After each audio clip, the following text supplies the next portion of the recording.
el tema es que a veces por lograr ser el uno. Claro que Porque sí. el uno es lo primero que van a hacer. Pero para mí Sí, que no sabe ni quién.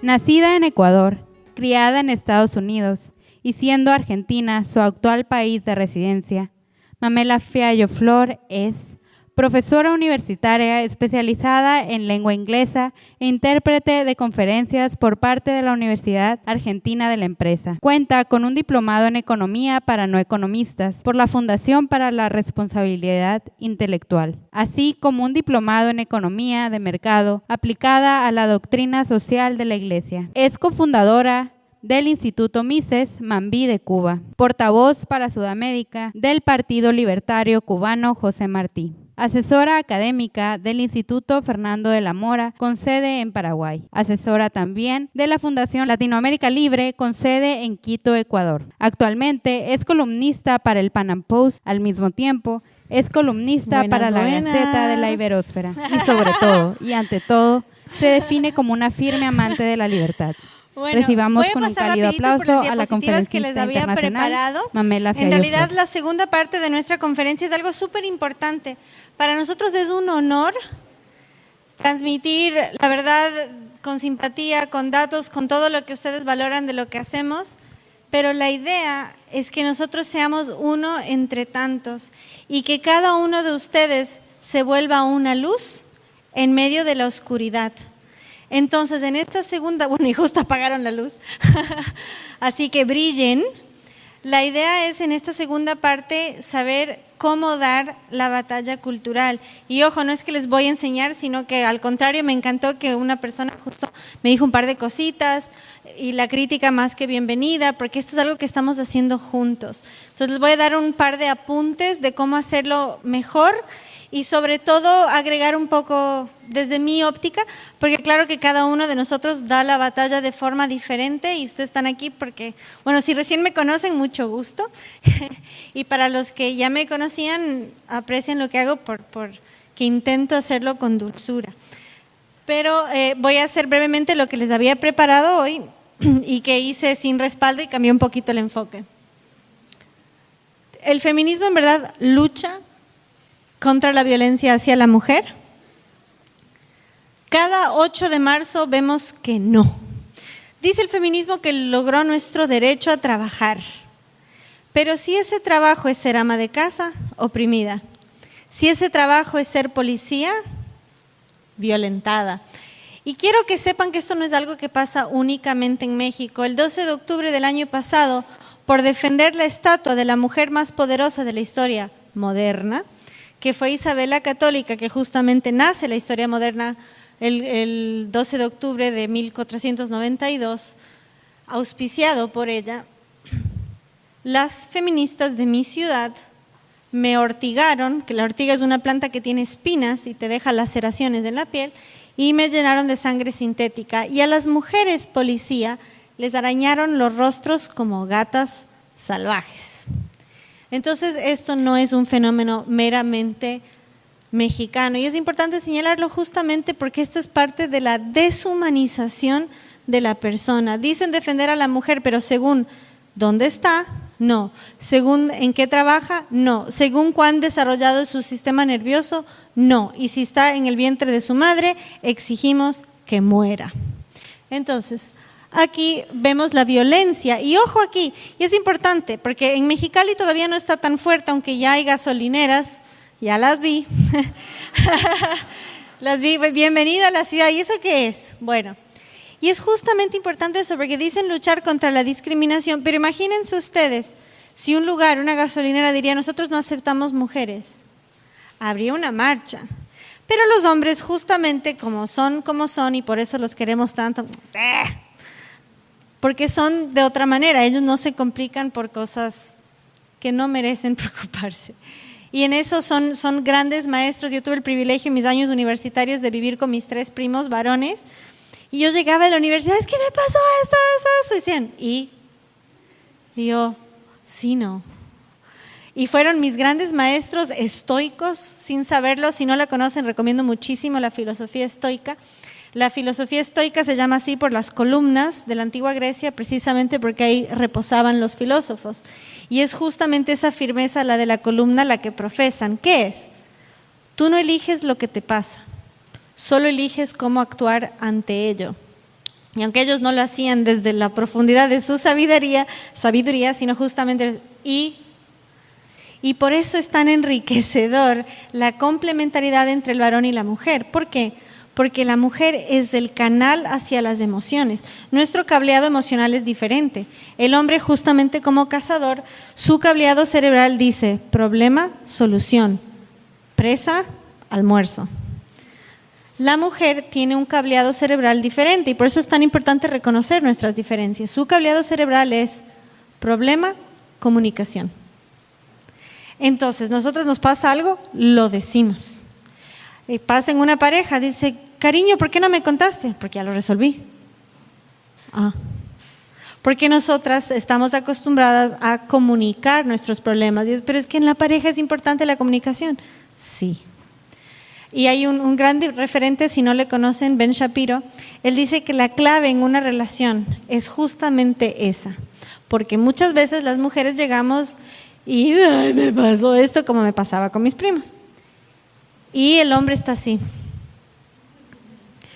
Y le dice, ¿y qué hago? Pensé que querías que te escuche. Y pasa al revés. Me pasó esto.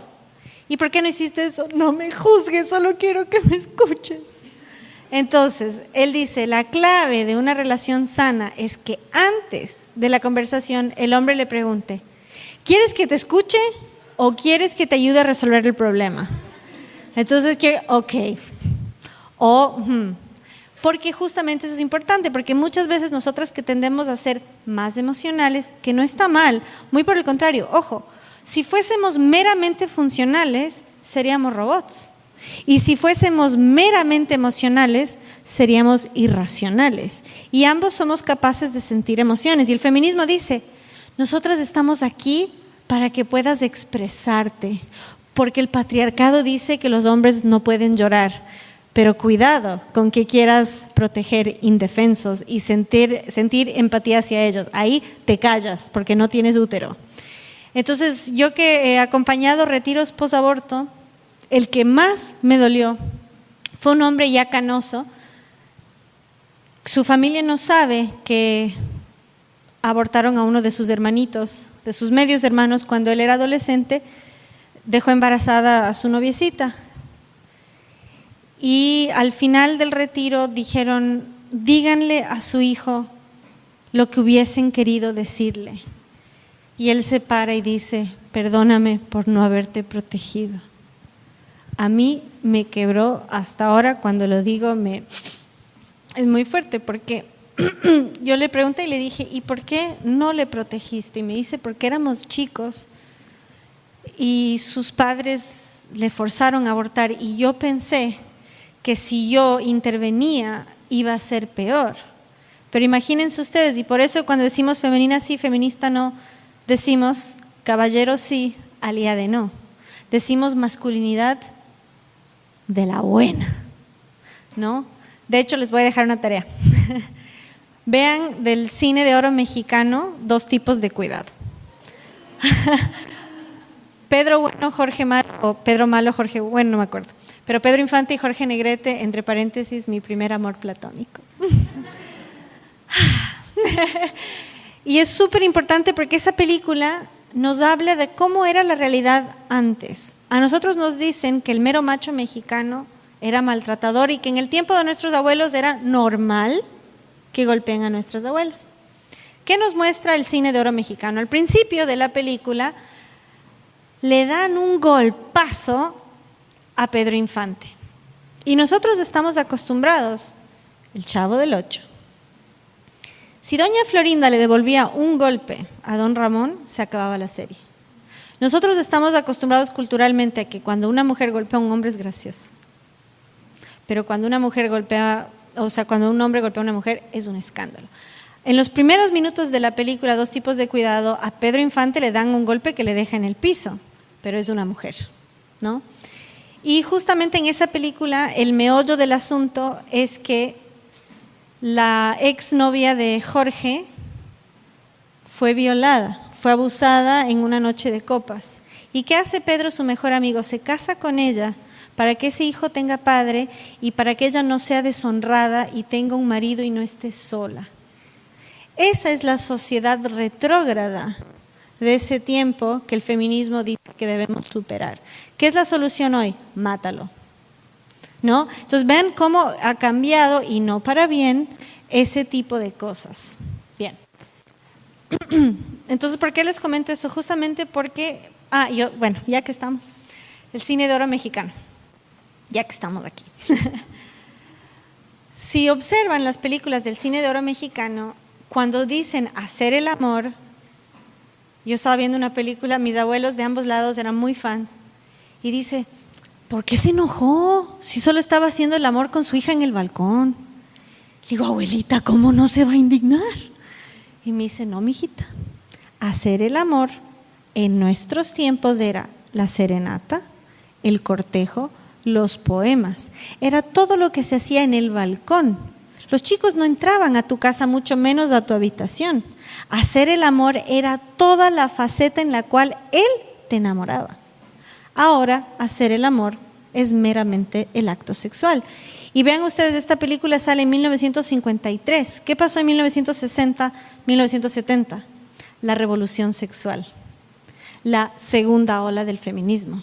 Y vean cómo la liberación sexual hizo que el amor deje de ser un proceso de cortejo y se limite al acto sexual, que muchas veces carece de todo amor.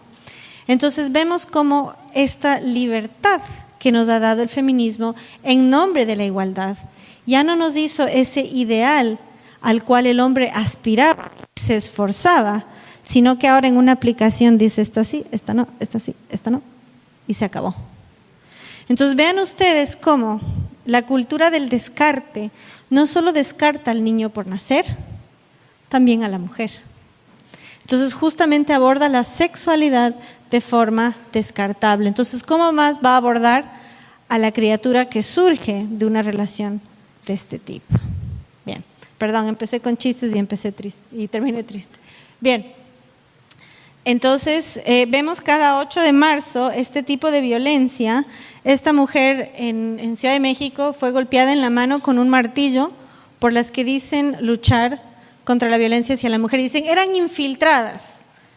Disculpen, a mí las que me violentaron no eran infiltradas, de hecho las conozco. Esto no es un fenómeno mexicano, esto es un fenómeno internacional, y lo que les decía anteriormente, en las capitales es peor. ¿Por qué? Por el distanciamiento de la naturaleza y cómo el cemento y vivir contra la luz solar, es todo un tema, ¿no? Porque estamos cada vez más distanciados de la naturaleza, y les invito a hacer un ejercicio. Intenten levantarse cuando sale el sol, y eso te ayuda a llevar una vida mucho más natural, porque estamos en un estilo de vida cada vez más artificial. Aquí otra policía, a esta le sacaron un pedazo del pómulo. Observen. Entonces, el llanto, y otra cosa, ustedes ven las mujeres soldado y las mujeres policías siempre están con su rímel y sus uñas bien pintadas. Y para ellas, y ellas son ejemplo fiel, que ser femenina no se ve en lo que estás puesta, aunque claro que refleja un poco más, sino que es en la actitud y en la belleza mediante la cual te expresas. Y eso no significa necesariamente estar maquillada, sino justamente por su traje es la forma en la cual lo manifiestan. Y eso no reduce su feminidad, sino muy por el contrario, porque ¿qué están haciendo ellas? Están luchando contra los que violentan y están siendo agredidas por las que dicen defendernos. ¿Y por qué pasa esto? Porque el feminismo, como hija bastarda del socialismo, no considera al individuo un ser, colectiviza todo. El violador eres tú, ¿no? No es el delincuente abusivo, enfermo, no, eres tú. ¿Por qué? Porque necesitan culpar a la sociedad. Porque el feminismo quiere que resolvamos nuestros problemas, no, crea nuevos problemas. ¿Por qué? Porque es una industria que recibe buen financiamiento y que está retroalimentado por la frustración. Entonces, no les sirve a las mujeres que combaten la violencia, al contrario. ¿Por qué? Porque los criminales son víctimas de la sociedad. Es el hijo sano del patriarcado, ese es el abusivo. Entonces, ellas necesitan vender una historia donde si tú te criaste en un hogar, eres un peligro para la sociedad. Entonces, en esta dialéctica de la contradicción, las mismas que dicen defendernos son las primeras en atacarnos. Por ejemplo, aquí están las que dicen luchar contra la violencia, y ese no es un feto, no es un embrión, ese es un niño ya nacido. ¿Y qué está diciendo esta niña? Esta niña es una empoderada. ¿Qué significa eso? Que ella se le enseñó que ser madre la oprime, entonces lo va a pisotear. Y vean ustedes el grado de abuso infantil que hay ahí, que es una niña agrediendo a otra niña. Pero aquí estamos las oprimidas, ¿no? Dato importante. Bueno, ya que recién ahora les puedo mostrar las fotos, les muestro ahora. La campaña Ni Una Menos, y por eso es tan importante, porque mucha gente dice, yo estoy de acuerdo con el feminismo, pero no con el aborto. Yo estuve recién en un debate con 4 feministas, y una de las preguntas era, ¿se puede ser feminista y provida? Y una de ellas contestó, al principio sí. ¿Por qué al principio sí? Porque ellas promueven la deconstrucción. Entonces, todas son bienvenidas, pero va a haber un proceso, y en ese proceso tú vas a tener que renegar de tu feminidad, renegar de tu maternidad y creer que ser madre te oprime. Entonces, abortar te libera. Entonces, aquí vemos cómo la campaña Ni Una Menos, que está Ni Una Más, dicen en México, esta campaña de no a la violencia contra la mujer. En Argentina comenzó cuando 2 adolescentes fueron asesinadas por sus parejas por no querer abortar. Entonces él se encargó, y ojo, y eso es lo más importante, y aquí mis valientes hombres pro vida, ¿qué clase de hombre es un hombre pro aborto? Es un hombre que está dispuesto a ponerle en riesgo a una mujer porque el aborto no es seguro, como lo dicen, y estos estuvieron dispuestos hasta a matarlas para que aborten. ¿Y qué pasó? La campaña de Ni Una Menos, que era contra la violencia hacia la mujer, ¿en qué se convirtió? En una campaña por la legalización del aborto. Y estas madres dijeron, dejen de usar a nuestras hijas, que a nuestras hijas las asesinaron por no querer abortar. Pero no sirvió de nada. La campaña que concientizó, que sensibilizó, sirvió para esto. Porque ¿qué nos dicen? A las mujeres las matan por ser mujeres, porque no son dueñas de sus cuerpos. Para ser dueñas de sus cuerpos deben poder abortar. Esa es su lógica. No dicen nada sobre aquellas mujeres que están siendo asesinadas. Y no dicen nada, por ejemplo, de Kayla Jones, si no conocen su caso, una muchacha argentina de Río Negro. Con 17 años llegó a un hospital público y dijo, necesito ayuda. Nunca pidió un aborto, pidió ayuda. Y una doctora pro aborto le hizo abortar y se murió. Con 17 años pudo practicarse un aborto sin el consentimiento de sus padres, ni siquiera con su propia voluntad. Y llegaron los padres a reclamar porque mataron a su hija y a su nieto. ¿Y ustedes creen que esa médica sufrió alguna consecuencia legal? No. En cambio sí, el doctor Rodríguez Lastra, un médico también argentino, que llega a una mujer con un aborto en proceso, un grupo feminista le dio 9 pastillas de Oxaprost a una mujer con 6 meses de embarazo. ¿Y qué pasó? Le indujo una fiebre y el doctor le dijo, mira, si yo te completo el aborto, es posible que mueras porque va a fallar tu corazón. Yo te sugiero estabilizar el embarazo, quédate un mes más para que el niño sea viable y yo te consigo una familia que lo adopte.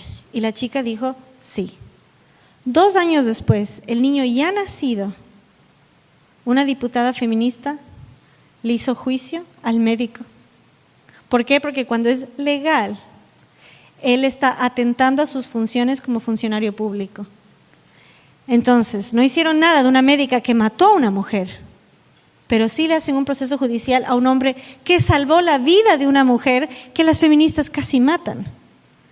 y 2 años después están reclamando porque el niño nació. O sea, ya no es ni siquiera el aborto en sí, es por qué dejas que los niños nazcan, ¿ya?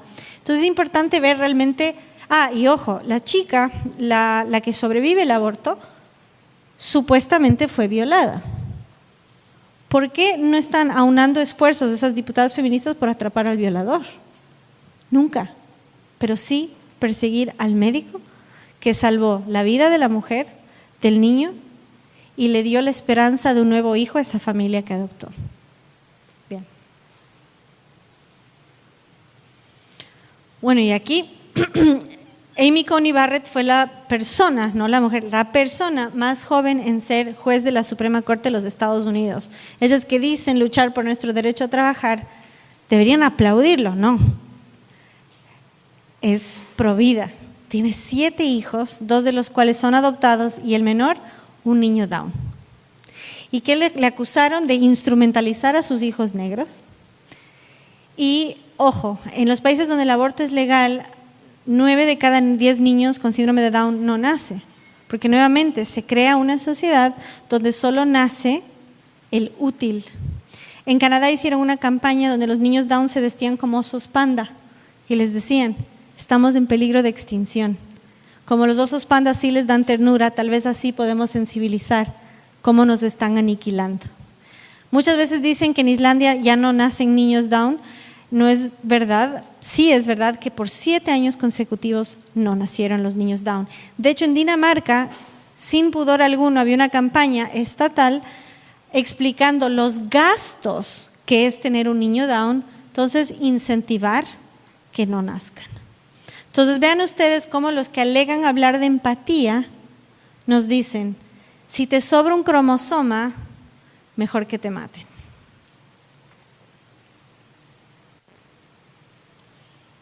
Bueno, esta que me encanta. La mujer provida recibe más acoso de feministas en redes que de hombres en las calles. Y no solo acoso, sino amenazas reales. Ni les cuento la cantidad de cosas que me han hecho.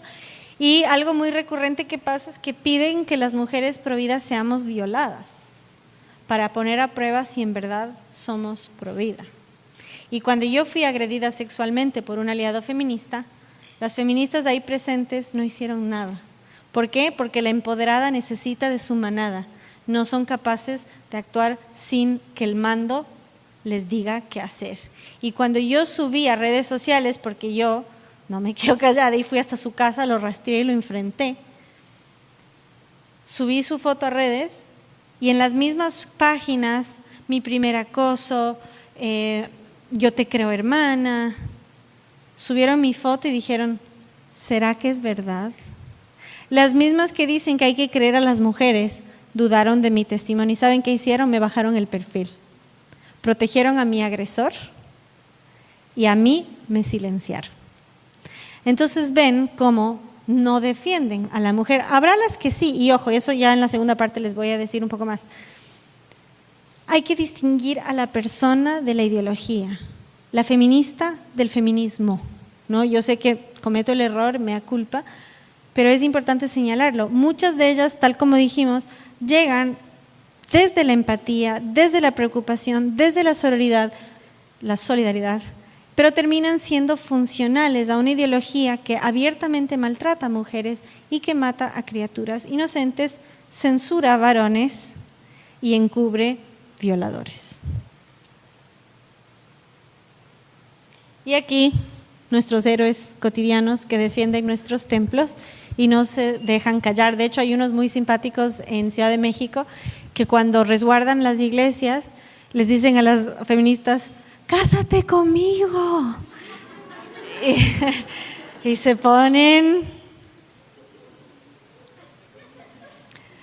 Esto es Chile. Observen cómo prendieron fuego a 2 mujeres policía. Y ojo, había varios, pero fue a ellas. ¿Por qué? Porque la paca no es mi compañera. En Chile les dicen paca a las mujeres policía. Entonces, ojo, no nos defienden a todas. La paca no es sorora, la paca es torturadora, genocida y represora. La paca no es compañera. Entonces, Las que dicen defender a la mujer contra la violencia atacan a las mujeres que combaten a la delincuencia. Observen ustedes esta enorme contradicción. ¡Tarán! Y aquí podemos ver, bueno, esto es un poco para sanar una herida que hay muy abierta, y desde la verdad justamente es la mejor forma de sanar. A nosotras, las hispanas, no nos pueden decir que debemos ser empoderadas porque venimos de mujeres poderosas. Dice el feminismo que nos dio derechos políticos, cuando la realidad es que este continente fue conquistado bajo el gobierno de una mujer que fue Isabel la Católica. Y justo me pidieron que hable del tema racial, muy importante. El racismo es tan incompatible con nuestra historia. Observen ustedes, en 1565 se celebra el primer matrimonio cristiano en Estados Unidos, en lo que es hoy Florida, porque la primera ciudad fundada en Estados Unidos fue San Agustín, una ciudad española. Y ahí se casa una mujer negra, que era Abregu, el apellido, y un caballero español blanco. En Estados Unidos no se legitima el matrimonio interracial sino hasta 1967.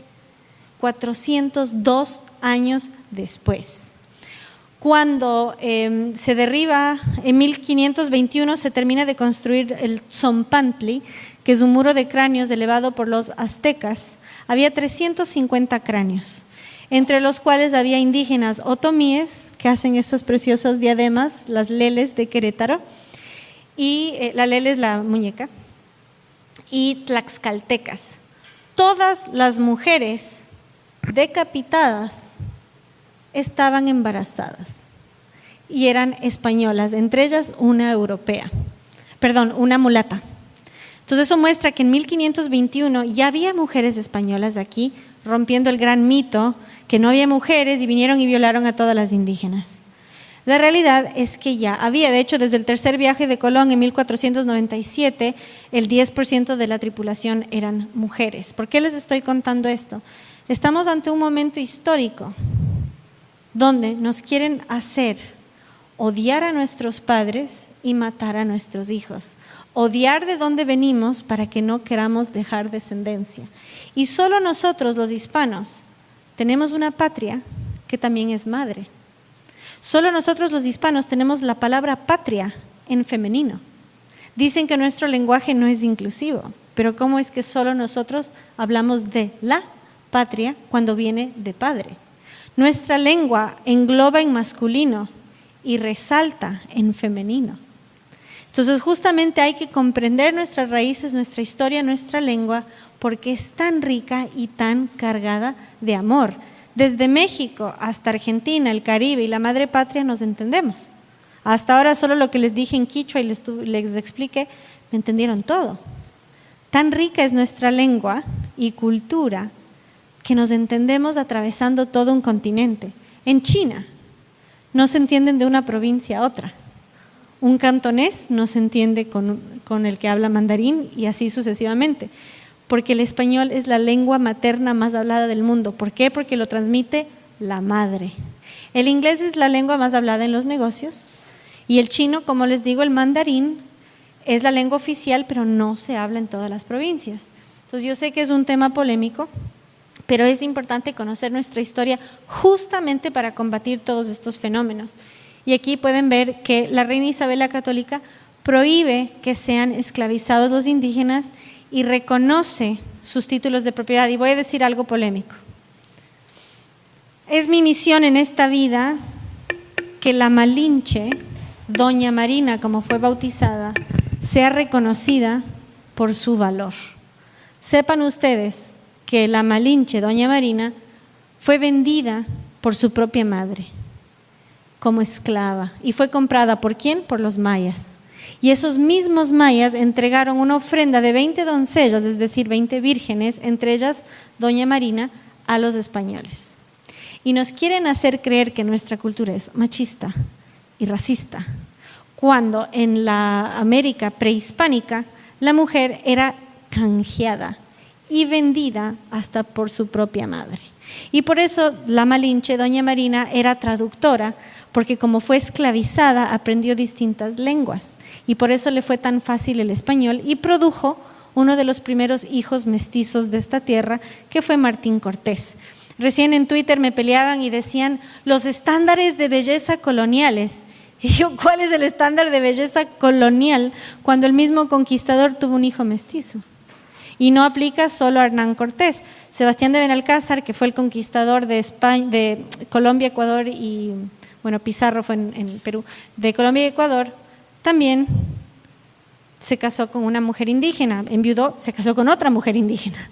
Entonces, justamente, ¿de qué están hablando? Por eso es tan importante reconocer y conocer nuestra historia. Así nació México. Entonces, justamente, y me encanta, vean, es tan macho que nació con bigote. Entonces, justamente, esa es la riqueza de nuestra tierra.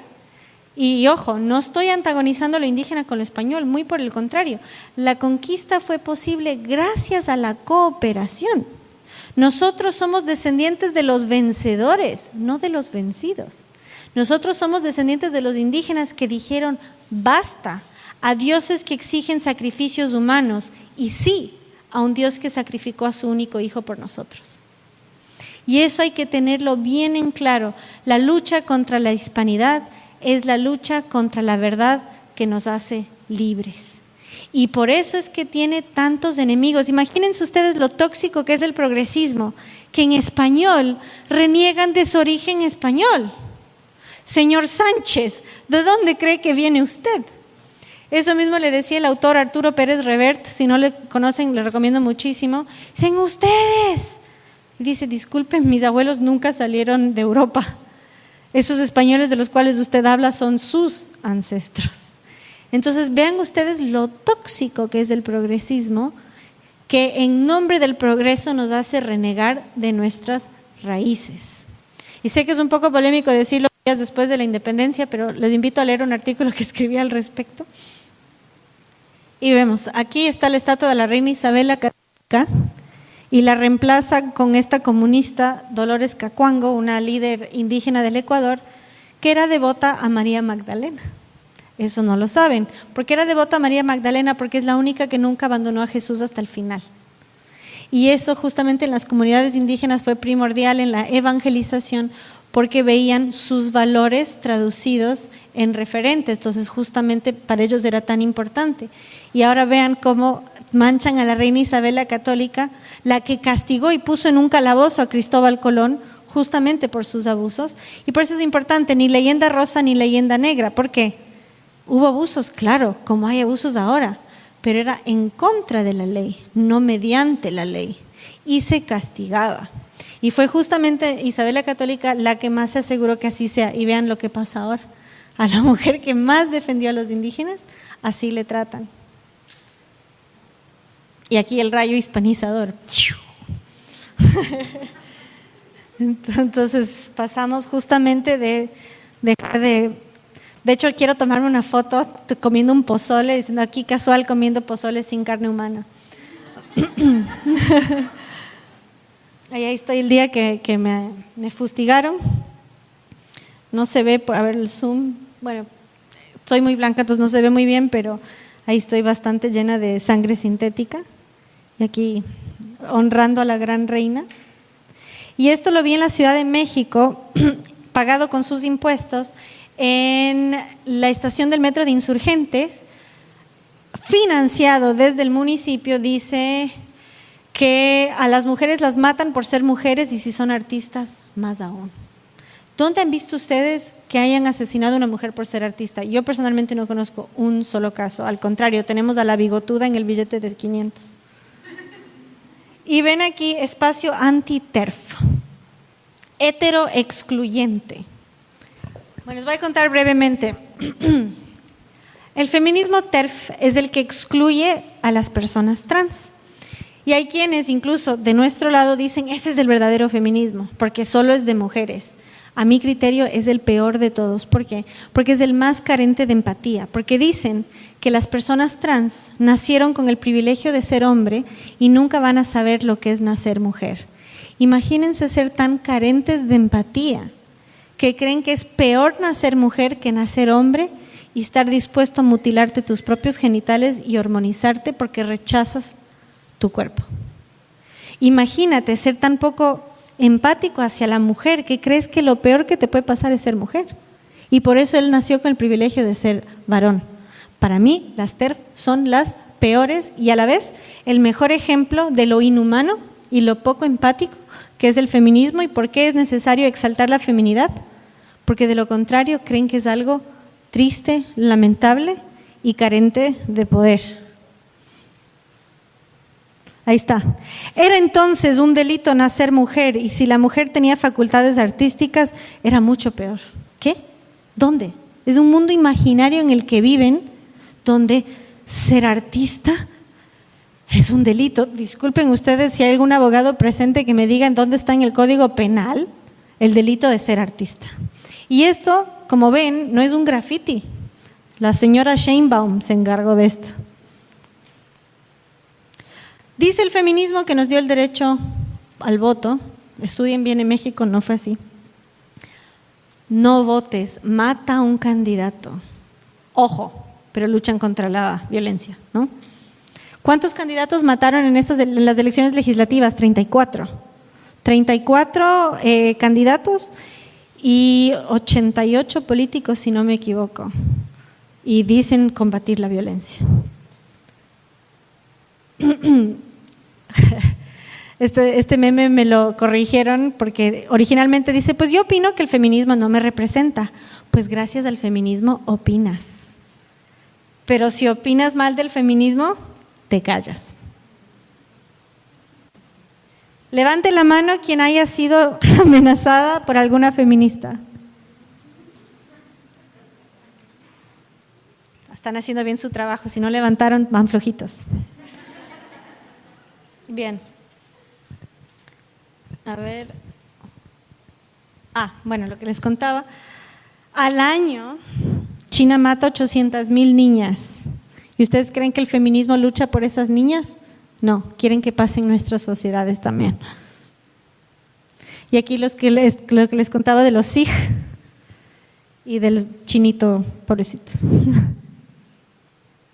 Aquí vemos lo que bien presentó Keila, el signo de la mujer que es el espejo y la cruz como custodia de la moral y la belleza. Y el varón, el escudo y la lanza o la espada como protector y defensor. ¿Qué nos dice el feminismo? Que el hombre es agresor, lo opuesto al protector. ¿Y qué nos dice? Hay que ser la antítesis. Ellas usan el símbolo de la feminidad para fomentar la inmoralidad y la fealdad. Mientras más bigote, más heroica. En lugar de decir, amiga, estás con la testosterona muy alta, deberías ir a un endocrinólogo. Es real. Bien.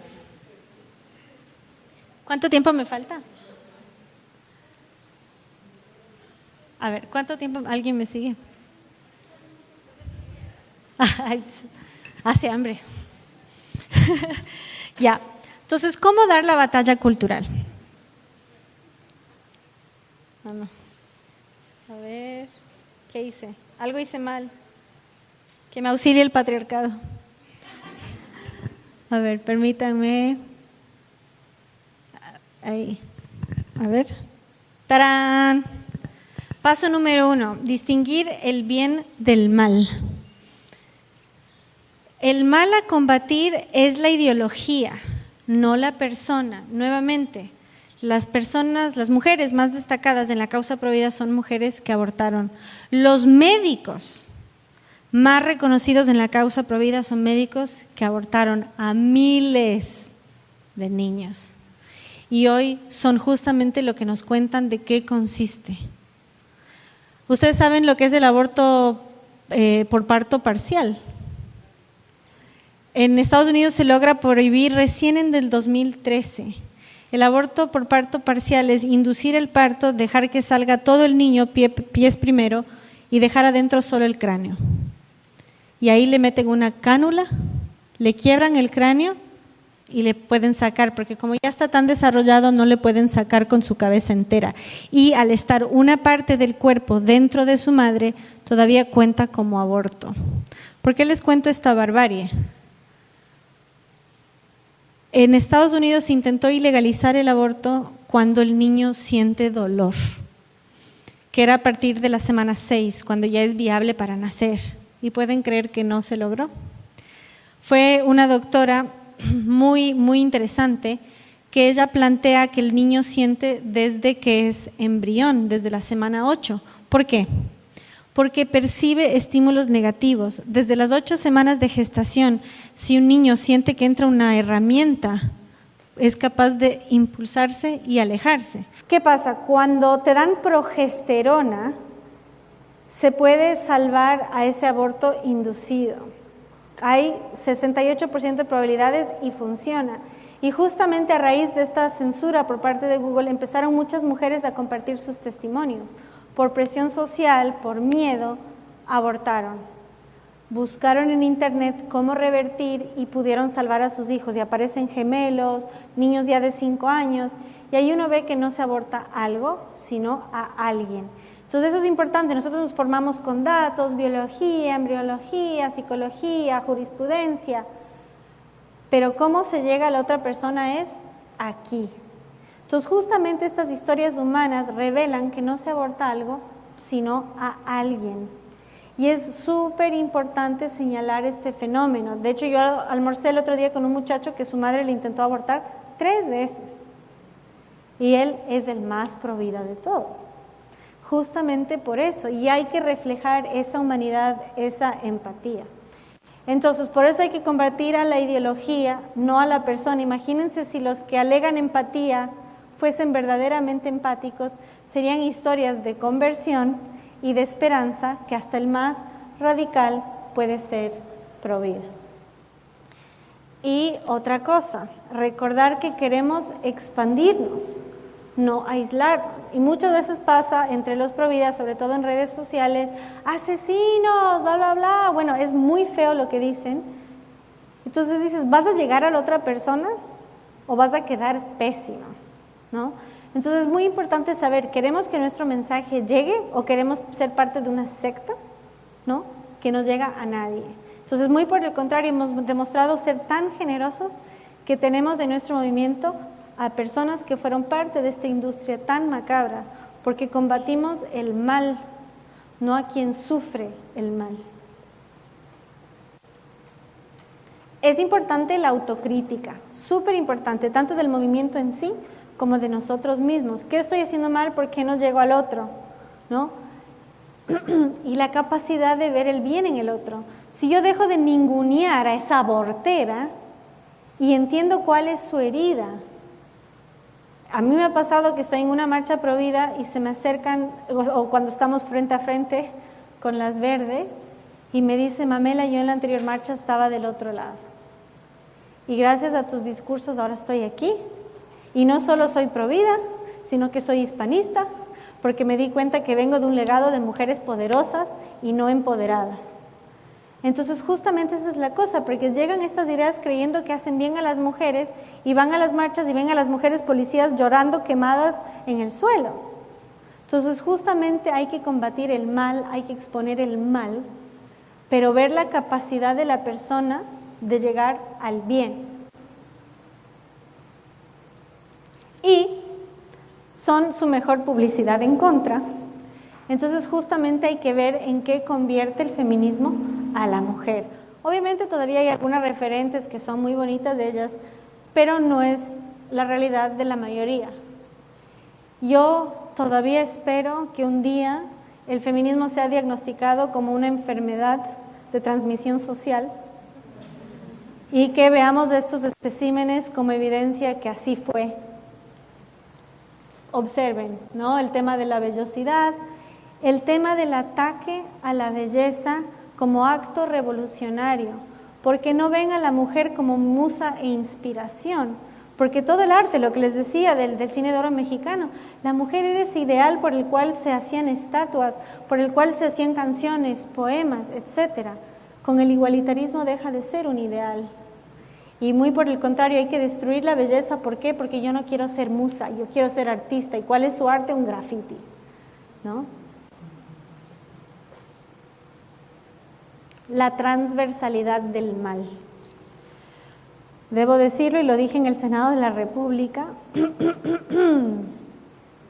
¡Tarán! El hecho que hayan reconstruido el Templo Mayor es la falta de respeto más grande a nuestra historia. Nuevamente, nosotros somos descendientes de los indígenas y españoles que marcharon juntos sobre Tenochtitlán. 1300 totonacas combatieron. Los cuatro señoríos de la Confederación de Tlaxcala, entre otros. Como digo, nosotros somos descendientes de los vencedores, no de los vencidos. Nosotros somos el triunfo de la vida sobre la muerte, de la civilización sobre la barbarie, del pozole sin carne humana. Entonces, ¿cuál es la transversalidad del mal? La desunión. Quieren elevar a la Pachamama debilitando al Padre Celestial, ¿no? Entonces, justamente, ¿por qué es el pañuelo verde? Porque todo culto neopagano requiere sacrificio de sangre y no hay sangre más valiosa que la del inocente. Entonces, esa sangre va a fertilizar a la madre tierra. Y si el culto es al planeta, ¿cuál va a ser el sistema político? El globalismo. Es el fin de las naciones y es justamente un sistema de poder y de control total. Por eso quieren que reneguemos. Ojo, no es lo mismo la globalización que el globalismo. Y eso es importante. No es lo mismo comer sushi en México que comerte un taquito en Japón. Eso es globalización, es de estar interconectados. Globalismo es el fin de las naciones, pero sobre todo el fin de la soberanía. Y vean lo que está pasando justamente con esta presión. La ONU está obligando a nuestras naciones. Al presidente de Estados Unidos le preguntaron, ¿qué va a hacer usted para combatir el cambio climático? Y él dijo, voy a revocar el acuerdo de la Ciudad de México. ¿Qué es el acuerdo de la Ciudad de México? Que Estados Unidos no puede financiar abortos en países del tercer mundo. Es decir, traducción, para combatir el cambio climático vamos a matar a los pobres antes de nacer. Y lo vamos a hacer desde México para abajo. Por eso México es tan importante en esta lucha y por eso estamos aquí. Porque México es el escudo frente al avance del mal. No que los gringos sean malos, sino justamente porque estas políticas se están ejecutando desde Nueva York, donde está la sede de la ONU. Y porque México ha sido justamente, fue en su momento la Nueva España. Fue quien, unidos, indígenas y españoles, pusieron fin al sacrificio ritual. Entonces, la transversalidad del mal está en enfrentar el Padre Celestial con la Madre terrenal, el hombre y la mujer, el blanco con el indígena, América y Europa. ¿Saben ustedes de qué está hecha la tortilla española? De papa. ¿Y de dónde viene la papa? De los Andes. ¿Con qué se hace la pizza? Con jitomate. ¿Y de dónde viene? De América. Los platos más tradicionales de Europa tienen ingredientes de América. Entonces, no solo nosotros tenemos de ahí, de allá tienen de aquí. Entonces, justamente ahí está nuestra riqueza. Todos son súper orgullosos de sus trajes folclóricos, que la veracruzana y así. Vean cómo es el traje típico de una sevillana y van a ver que no hay mayor diferencia. Y lo mismo aplica en todo el continente. Ustedes habrán visto, los indígenas de los Andes tienen su poncho, sus alpargatas, y ambas son prendas españolas. Entonces, más bien nosotros, que estamos más globalizados, no tenemos trajes folclóricos. Y es casi tragicómico. Por ejemplo, las mujeres Mazahua, que son un pueblo indígena que habita en el Estado de México, ellas usan faldas plisadas con bordados de flores. Y es una técnica sevillana del sur de España. Y las mujeres indígenas no usan pantalón en toda América. En cambio, nosotros, bueno, yo no, ustedes, no entiendo. Entonces, más bien nosotras en la modernidad tendemos a igualarnos y tengan esta reflexión. Prenda más igualadora que el jean de mezclilla. Es el mayor igualador entre hombre y mujer, entre clases sociales, etc. Es una prenda práctica. pero vean lo que produce, es justamente una prenda revolucionaria del obrero, que justamente nos iguala en lugar de distinguirnos. Una mujer mazahua, cuando ve a una mujer con pantalón, dicen que nadie le quiere, porque ellas imitan a las flores. Y para ellas sus pliegos y sus plisados es justamente para lucir como una flor. Entonces para ellas ser igual es no ser enaltecida, no ser embellecida. Y van a decirles que deben ser deconstruidas. Yo creería que no. Entonces por último hay esta lucha de la naturaleza versus la industria. El malvado hombre blanco europeo, cristiano, vino a lastimar a la Pachamama con sus maquinarias y perforarlas, etc. Yo hablé mucho de la naturaleza, pero sin caer en el naturalismo. Entonces se debe lograr un sano equilibrio en el cual protegemos a la naturaleza. Y no hay nada más antinatural que atentar contra tu propia especie. Los mismos que nos dicen salvemos a los animalitos quieren matar a su propia especie. Hay una contradicción ahí. Y hay un problema, abordan el ambientalismo tratando al planeta como un falso Dios en lugar de tratarlo como lo que es, nuestra casa. Cuando llegas a tu casa no arrojas el papel, no escupes, espero. Si lo hacen, por favor, a partir de hoy dejen de hacerlo. Entonces justamente eso nos enseña, si tratamos al planeta como lo que es, nuestra casa, le vamos a dar un trato diferente. Y hay que hacer esa conciencia, pero no tratándolo como un falso Dios, porque de lo contrario caemos en estos cultos y estas sectas neopaganas que necesitan ¿qué? Sacrificios de sangre. Y eso, a Dios gracias, y dicho literal y abstracto y simbólico, terminó en nuestro continente hace 500 años. Precisamente se encontró al norte de Perú, en el pueblo Chimú, 227 niños sacrificados porque no paraba de llover. Como no paraba de llover, los enterraron vivos, porque había cambio climático. No paraba de llover. Entonces vean ustedes cómo hoy, para combatir el cambio climático, ¿qué proponen? La ofrenda de la sangre más inocente a su falso Dios, el planeta. Entonces yo hago un llamado a la conciencia, decir, sí, protejamos el planeta. ¿Por qué? Porque es mi casa. Y yo quiero respirar aire limpio, yo quiero ríos limpios, me encantan los koalas, por ejemplo, ¿no? Entonces justamente pensando en el planeta como nuestra casa, pensando también en nosotros, nuestro bienestar, el futuro de nuestros hijos, nietos, etc. Entonces, les dejo con una reflexión, mi proverbio griego favorito: una civilización prospera cuando los ancianos siembran árboles bajo cuya sombra no reposarán. ¿Qué significa? La idea es sembrar una semilla ahora para que cosechen en el futuro. Y para un futuro mejor debemos amar de donde venimos y ser partícipes del camino hacia donde vamos, amando a nuestros padres, protegiendo a nuestros hijos. Y veamos cómo estas ideologías quieren todo lo contrario. Entonces, expongamos estas contradicciones, mediante la empatía lleguemos a otros corazones y procuremos siempre desde el amor creador, reitero, combatir el odio destructor. Buenas noches.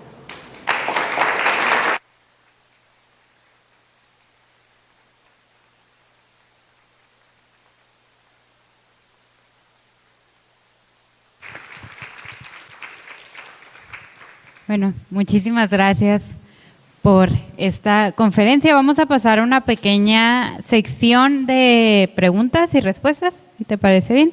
Les van a pasar un micrófono, nomás levanten la mano. Quien tenga una pregunta.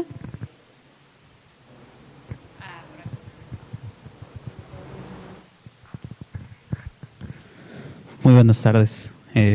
Primero que nada, muchas gracias por la información, por el esfuerzo que haces, porque yo sé que vienes de muy lejos. Ya te conocía desde hace creo un par de años, que también comencé a informarme un poquito más sobre todo este tema que es muy, muy importante para todos los jóvenes, sobre todo.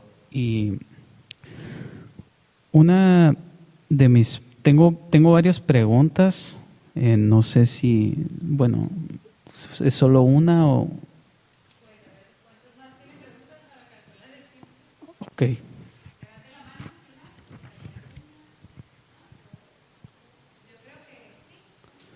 Ok. Bueno. Mi primera pregunta es voy a comenzar desde la última que escribí. ¿Para ti qué es ser pobre? ¿Para ti qué es ser pobre? Sabemos que, o para muchos, ¿no? Podríamos creer que la pobreza es relativa. Para algunos ser pobre es no tener dinero. Para otros ser pobre es no tener familia. ¿Para ti qué es ser pobre?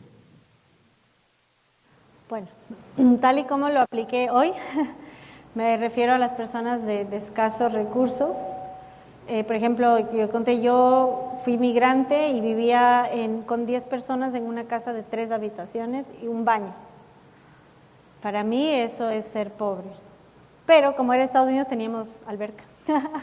Entonces justamente en un país de mejores recursos, pese a tener escasos, puedes tener esas ventajas. Obviamente también hay una pobreza espiritual, pobreza afectiva, ¿no? Y muchas veces no se habla mucho, pero por ejemplo vimos los soldados chinos llorones, tienen una pobreza de disciplina, ¿no? Que también es un tipo de pobreza. Pero yo creo que a la pobreza a la cual nos referimos, o me referí hoy, es carencia de recursos, pero vemos que hay una pobreza en empatía en quienes proponen que esas vidas no tienen valor. Sí. Creo que estaríamos de acuerdo en que se tiene que combatir la pobreza, ¿verdad? Entonces, uno de los argumentos muy comunes y que precisamente va al tema de la pobreza es ese, ¿no? Nosotros, las feministas dicen, no queremos, un argumento muy común que dicen es que con el aborto no queremos que las mujeres aborten, no queremos que todas las mujeres aborten, sino que las que estén en una necesidad, lo usan muy comúnmente en una posición vulnerable, tengan acceso a él y que puedan sin ningún riesgo, ¿verdad?, entre comillas, hacerlo de forma segura y sobre todo pensando en esas personas pobres. Yo por eso preguntaba eso, ¿no? Y dijiste algo muy interesante sobre que las personas sociópatas y las personas agresivas provienen de una ausencia paterna. Pero ¿a qué se debe la ausencia paterna? ¿Tengo micrófono? Ay, sí.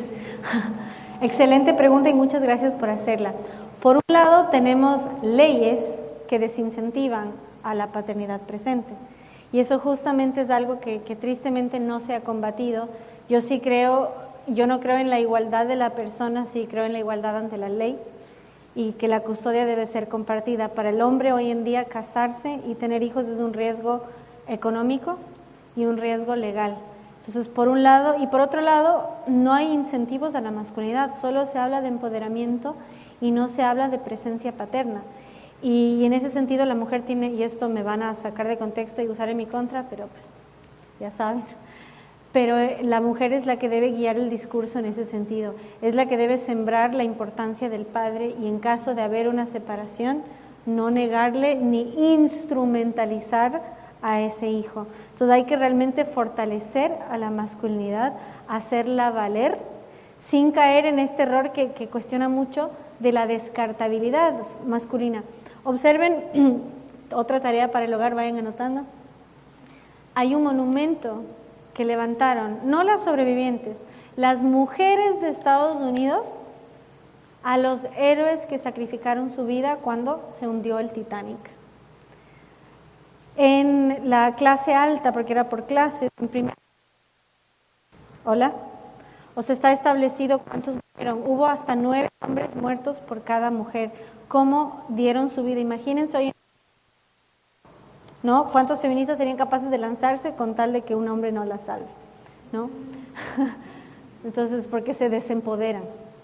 Entonces, eso nos muestra cómo nuestra cultura históricamente premiaba el heroísmo, premiaba una masculinidad heroica, pero sin creer en la descartabilidad masculina, donde el hombre sirve en cuanto es eliminado. Dato curioso, en el feminismo de la primera ola, las sufragistas fueron promotoras del servicio militar obligatorio masculino y les mandaban amenazas a los hombres que no iban a la guerra y desataron una ola de suicidios muy elevada. Entonces, si tan empoderadas son, ¿por qué no propusieron el servicio militar femenino? ¿No? Entonces, lo que hicieron en la primera ola fue convertir al varón en carne de cañón al servicio de su Dios, el Estado. Por eso es tan importante reconocer el aspecto esotérico también, y este neopaganismo y estos falsos dioses, y por eso el fervor con el que lo hacen y la deshumanización que hay. Entonces realmente hay que fortalecer la figura paterna desde el discurso, desde la madre, que es la transmisora de la tradición, y buscar esa misma contención dentro de la misma familia, el apoyo de los tíos, de los abuelos, de los padres, y en ese sentido realmente hacer conciencia de la importancia de la presencia paterna. Bueno, entonces podríamos concluir que la ausencia paterna se debe a que se le ha dado un valor menor al padre que a la madre, o que el padre, o que simplemente la figura paterna es una figura que puede ser desechable, o cuál es, no entendí muy bien cómo fue o a qué se debe la ausencia del padre. Entre otras cosas, el exceso de testosterona, no exceso porque sobra, sino que es mayor que el de la mujer, hace que el hombre sea intrépido y aventurero. La civilización viene de ciudad. Las ciudades se construyen por las mujeres, porque nosotras gestamos, menstruamos, amamantamos y necesitamos estabilidad. El hombre, por su espíritu y por su biología, es más bien de andaje. Entonces se necesita un elemento cultural para respaldar la importancia del hombre en la familia, y no lo hay. Hoy solo se habla de empoderamiento femenino, y para colmo hay leyes que desincentivan la paternidad, tanto económicamente como jurídicamente, y socialmente es pisoteado. En la lucha contra el patriarcado, ¿contra qué están luchando en verdad? Primero, contra el Padre Celestial, luego contra el Padre Terrenal y finalmente contra la patria. El feminismo dice luchar contra el patriarcado, pero en verdad está luchando contra el Padre para suplantarlo con su falso Dios, el Estado. Está convirtiendo al Estado en el padre protector y proveedor, al punto tal, y perdón si les incomoda, que el acoso callejero sea prohibido. La mujer hoy, gracias al feminismo, es tan débil que no puede responder ante las palabras. Es tan débil que necesita que el Estado sea mediador entre el hombre y la mujer. ¿Por qué? Porque lo está suplantando al padre como protector con el Estado. Entonces hay un aspecto biológico, hay un aspecto jurídico, hay un aspecto económico, y hay una ausencia de narrativa y hay una ausencia de promoción a una paternidad responsable. Si realmente hubiese una exposición de las estadísticas y la importancia de la figura paterna para prevenir el crimen, creo fielmente que sería más incentivado. Bien, espero estar en el lugar y en el momento. Mi pregunta es, ¿qué opinión tienes al respecto de los 12 derechos sexuales promovidos por creo que es la UNESCO, UNICEF, perdón, de los adolescentes? Porque estamos hablando precisamente de quién apoya, Hace un tiempo nosotros escuchamos una plática donde decía que cuando el padre lleva al niño a la iglesia, el padre es lo máximo para el niño. Y aquí no quiero decir niño o niña porque estoy hablando de los dos. Es su Dios, es el que, perdón por decirlo en ese sentido, pero es su imagen más de mayor peso y de más valor. Entonces no es lo mismo que la mamá lleve a los niños a la iglesia que el papá los lleve. Por eso digo, ¿qué opinión te merece estos 12? Que para mí tengo mi propia, pero me gustaría escucharte. Sí, bueno, lo que señalas de la importancia del padre fomentando un eje moral es muy importante. Si bien la mujer es la transmisora de la moral y la belleza, el hombre cumple una función muy importante respecto a la protección. Y si esa protección va de la mano de un código moral que le ayuda además a convivir en sociedad, porque son códigos y normas en común, es mucho más fuerte, porque de la madre ya lo espera, ¿no? Porque es el arquetipo. En cambio, cuando el padre lo ejerce, es mucho más fuerte, porque además el padre, como mencionamos, al ser el primer referente del mundo externo, va a ser su primer marco teórico y ejemplar de la vida en sociedad. Entonces, por eso es tan importante. Y respecto al UNICEF, es macabro. ¿Por qué? Porque el UNICEF se dedica a los niños, ¿no es cierto? Si un niño es sexualizado, ese niño está siendo abusado. La niñez es la etapa más corta en la vida y en lugar de dejarnos vivirla plenamente, nos la acortan. Yo que me crié en Estados Unidos en el sistema de educación pública, a los 10 años, con mis amigas decíamos que íbamos a abortar. No que lo consideraríamos, que lo íbamos a hacer. Y lo hablé con una amiga francesa y me dijo, claro, es que nosotros aprendemos que las mujeres lucharon para que no tengamos que ser madres. Entonces ser madre hoy es un obstáculo, es un impedimento, es una frustración y un estancamiento. Las mujeres lucharon para que no tengas que ser madre. Entonces no es que, bueno, solo en los casos vulnerables. Hoy en día es un acto heroico. De hecho, una campaña, grita tu aborto. Y el tema de los derechos sexuales en mi país de origen, se determinó que el Estado es salvador externo. Noten cómo los mismos promotores del Estado laico lo vuelven el Mesías, el Salvador.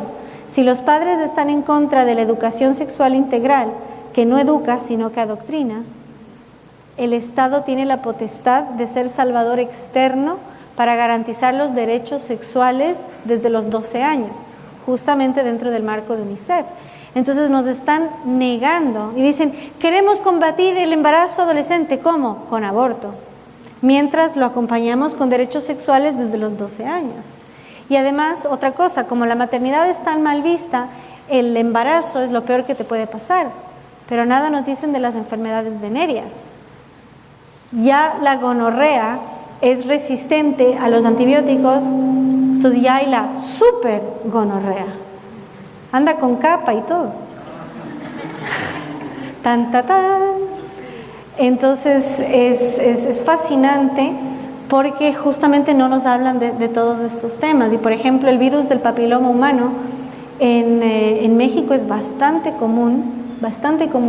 Y el virus del papiloma humano muchas veces, o la mayoría de las veces, no se manifiesta en el varón. Entonces él no tiene señales visibles, mientras que en la mujer puede terminar en un cáncer de útero. Y ese empoderamiento no te habla de eso. Y ojo, si bien se reduce, el preservativo no previene el virus del papiloma humano, de la herpes, de todo lo que es de contacto cutáneo en la piel, no previene. Pero como el problema es el embarazo, no se enfocan en todo lo que acarrea las enfermedades venéreas. Entonces, realmente estos derechos sexuales son un abuso, porque además de acortar la parte más inocente de nuestras vidas, nos están exponiendo a todo tipo de peligros. Entonces, a nivel de salud y también de nuestro desarrollo emocional, ¿no? Y nos están anticipando a una etapa, no nos están dejando vivir plenamente nuestra niñez. Y es realmente macabro, y por eso la importancia de entender cómo el globalismo es un discurso tan arraigado y va tan de la mano, ¿no?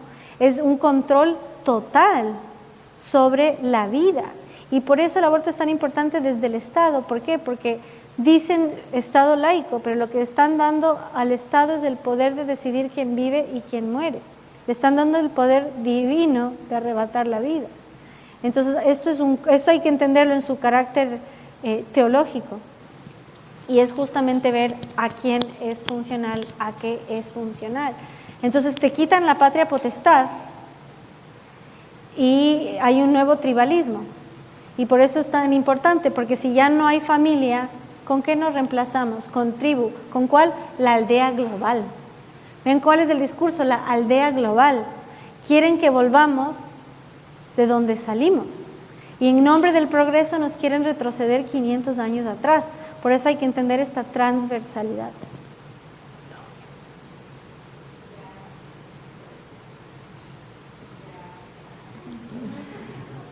Estas van a ser las 2 últimas preguntas. Buenas noches. Viendo ahorita el fenómeno que acaba de pasar con nuestra otra compañera, ¿por qué crees que están acentuando tanto el distorsionar nuestro lenguaje al punto de incluso hacernos sentir que tenemos que rectificar, como pasó en este momento con nuestra compañera, que yo sé que obviamente no se equivocaba en expresarlo como todos, pero sin embargo provoca que la gente sienta como si está equivocada y se están encargando cada vez más de poner el énfasis en separar todos, todas, ciudadanos, ciudadanas. Y ¿por qué crees que lo están haciendo? Bueno, siguiente tarea. Si no leen el libro, vean la película, pero vale la pena, 1984.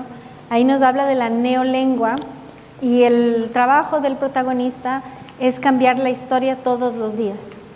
Todos los días el país está en guerra con un país diferente, porque no importa contra quién sea la guerra, lo que importa es que nunca termine. La transversalidad nos enfrenta en clases sociales, hombre y mujer, indígena, mestizo, Pachamama, Taita cielo, Taita es padre, y así. La lengua es justamente donde pensamos.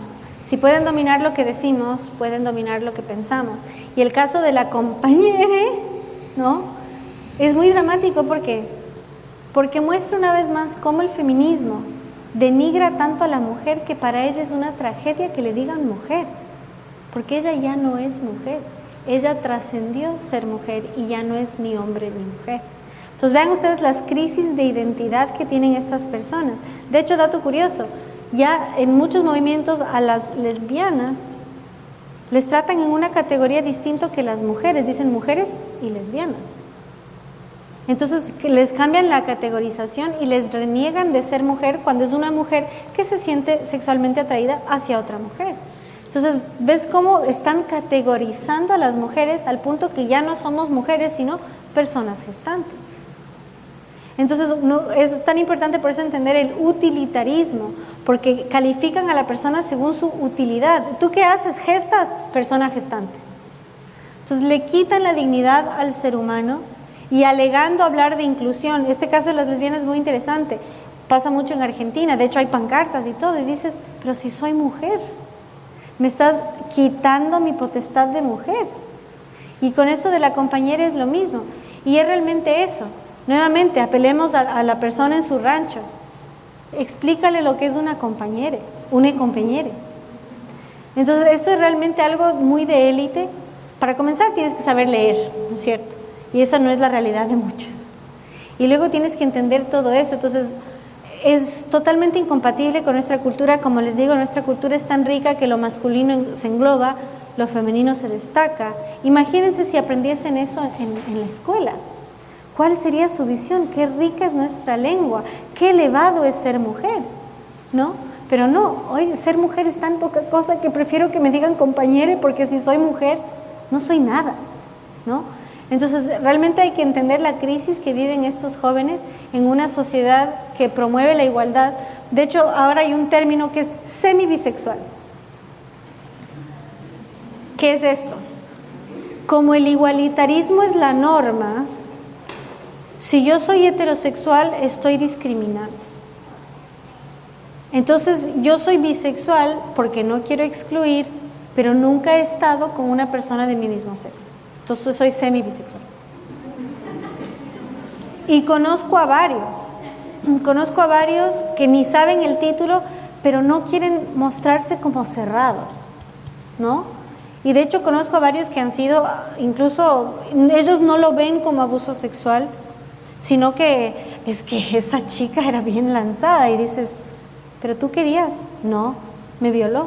Una amiga me cuenta que le violó a otra chica, pero como era una chica no se sentía agredida, sino que wow, qué empoderada, ¿no? Entonces ella es semibisexual. Era semibisexual, ahora tuvo un incidente. Entonces, imagínense ustedes esa fragilidad, esa inestabilidad, que ni siquiera sabemos quiénes somos, qué nos gusta, preferimos dejar la puerta abierta, ¿no? Con tal que no nos digan que discriminamos. Entonces, es muy importante entender la crisis en la que están los jóvenes y cómo, y esto es muy importante igual cuando hablamos del abuso sexual, que la mujer también puede ser agresora y no sabemos detectarlo porque no nos enseñaron. A mí me pasó que a mí una chica me puso algo en la bebida y cuando perdí la movilidad de mis manos y en mis pies me di cuenta. Y cuando en ese momento, como en las películas cuando te vas a morir, que pasan todas las escenas, yo vi todas las escenas de las veces que hizo cosas que si lo hubiese hecho un chico le iba a dar un cachetazo, pero como era chica, hasta que llegó ese momento. Entonces es tan importante entender que cualquier persona puede hacerte daño, porque cuando nos meten que el hombre es el maltratador y la mujer es la víctima, no sabemos cuándo somos víctimas de una mujer. Y es muy recurrente. De hecho, las mujeres, sin contar el aborto, las mujeres son las que más matan niños y las que más matan ancianos. Y cuando le enfrentas a una feminista con este dato es porque la sociedad le obliga a ser madre y cuidar ancianos. Entonces ella nunca puede ser victimaria, siempre víctima. Entonces, esta deformación en el lenguaje es el resultado de la crisis identitaria que tenemos y es un recurso de control para determinar cómo se habla, porque si pueden controlar lo que dices, pueden controlar lo que piensas. Buenas noches. Ahorita hablaste sobre feminismo, sobre homosexualismo, sobre la sexualización de los niños, pero cada una de las cosas parecen como situaciones separadas o hechos separados. ¿Existe alguna relación real entre estos temas? Y si existe, ¿cómo identificarlo y cómo podemos prevenirlo o inclusive confrontarlo? Bueno, sí, eso vienen a hablar de la UNICEF. En la Agenda 2030, por ejemplo, que ya está en marcha, está establecido todo ese tipo de corrientes. Yo soy más de la idea, como hablé del feminismo TERF, que excluye a las personas trans. Yo creo que más bien hay que abordar las personas que están dentro del prisma LGBT como personas con sus conflictos como cualquiera de nosotros y ver cómo han sido instrumentalizados, ¿no? Entonces también saber llegar a esas heridas. Entonces en ese sentido hay una instrumentalización y bien capitalizado. Por ejemplo, la palabra gay, en la canción de los Picapiedras, en inglés dice we'll have a gay old time, o sea, la vamos a pasar súper felices. La palabra gay pasó a ser homosexual, así como hacer el amor dejó de ser escribir poemas. Entonces si la persona gay es feliz, la persona heterosexual es triste. Entonces hay justamente esta instrumentalización de la palabra tan fuerte, ¿no? Y en lugar de que lo íntimo, porque no hay nada más íntimo que la sexualidad, y nos quieren hacer creer que si vives tu sexualidad en la intimidad, entonces está reprimido. De hecho, en Chile hay se llama pornoterrorismo. En las marchas tenían orgías y hasta construían montañas de cuerpos desnudos y aparecía al lado un niño así. Porque justamente, y de hecho hay niños presentes, tápense los oídos. Sí, ¿no? ¿Tú cuántos años tienes? Prefiero que no escuches. ¿Qué? Perdón, luego les cuento a los mayores de edad. Entonces, justamente utilizan la sexualidad como una herramienta muy, muy interesante. Beatriz Preciado ahora se llama Paul. Beatriz Preciado es una de las grandes teóricas hay una menor presente. Pero justamente habla de cómo instrumentalizar el cuerpo para fines políticos, y es una de estas tantas mujeres que entró en estas crisis y dijo: la mejor forma de lograr la igualdad es dejar de ser mujer, y ahora Beatriz es Paul. Entonces, claro que hay una instrumentación política. En la ONU tiene una agenda muy clara y hay que entender justamente cuál es ese vínculo, y es ese. Por eso hablé de la importancia del pañuelo verde, de la implantación del paganismo, porque todo es funcional a lo que quieren que sea este gobierno global, y viene de la mano de muchos colores y es transversal. Entonces, ¿dónde lo puedes ver? Cuando justamente atenta a la lógica, atenta a la evidencia, cuando viene de la mano de un lenguaje hiperideologizado, y cuando te atreves a cuestionarlo, te tratan como si fueses un monstruo.